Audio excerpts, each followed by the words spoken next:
What would then you would say would be the biggest challenges for putting human rights concerns into trade policy, both at the domestic level, sort of the national level, the international level, into trade agreements in the WTO? What are policymakers facing?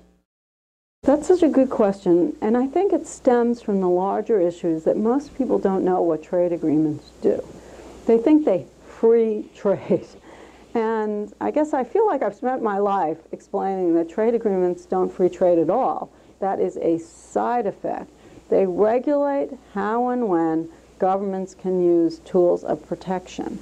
And that tool of protection can be health and safety standards, it can be tariffs, it can be procurement rules. So if policymakers and proponents of trade did a better job of explaining what trade agreements do, I think that would be helpful. Moreover, if more governments, for example, I think the United States government is doing a terrible job on trade. But you know that the United States government posts its trade agreements on the web and makes it easy for people to comment on them, to read them, to challenge them. Canada, the agreements are not on the web, so people don't know what's in the agreements. Yet Canada does a much better job of consulting with its people. They go around the country and hold town hall meetings on. So the right to information, the ability to participate in the process, is different in both countries, and yet both countries have problems. They're both wonderful democracies.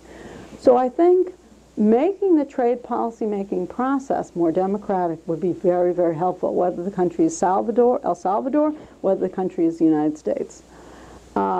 Increasing the political participation in trade policy-making, explaining what trade agreements do, having a better dialogue between people who do human rights and people who do economics so that they understand how these issues may intersect. Because, you know, trade doesn't sit in this black box and human rights in that black box. We need to really understand that the two intersect and can have both positive results simultaneously or positive and negative results simultaneously. So because this is so complex, we need to find ways to develop the structure of how we make policies in a different way in the 21st century. Some people argue for human rights impact assessments. Right now we do for every trade agreement an environmental impact assessment, both at home in the United States and in the other country. And we do a labor rights assessment. Why not do a human rights assessment? That's not a bad idea. I think it's going to be really hard to do. I also think we need to work at the WTO to examine how WTO rules may make it harder for governments to protect human rights at home and abroad. Let me give you an example. Export processing zones and business and conflict zones. You know, business and conflict zones, the person who encourages trade with people in a conflict zone, that person can be both a savior and someone perpetuating the conflict. They can be a savior because they're employing people, they're providing funds, so people can get by in times of war. But on the other hand, they may be perpetuating a conflict. We saw this with the Kimberley, you know, with conflict diamonds. Not easy questions to discuss. There's no one solution, but we need to think about this. In export processing zones, some governments that have export processing zones, whether they're in the United States, we don't do this, or El Salvador, don't mean to pick on that country, but in El Salvador, they often ignore their labor law in export processing zones in the interest of stimulating exports. I don't see why it is okay to, now the WTO has no rules on this, it's agnostic, it says nothing. So we can't blame the WTO for it, but the members of the WTO need to, if you will, plug that hole and say, you should not undermine your own laws in the interest of exporting.